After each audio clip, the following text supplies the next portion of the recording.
Hi, Jeremy here from Committed Fitness. Today I'm going to show you how to perform a band seated row.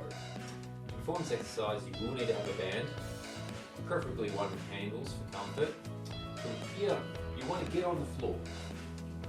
Position your legs where they're relatively straight, keeping it back nice and straight.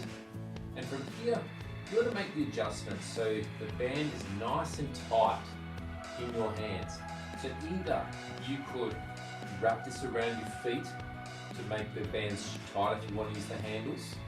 But otherwise, if you're happy just to grab the band itself, then that's fine too.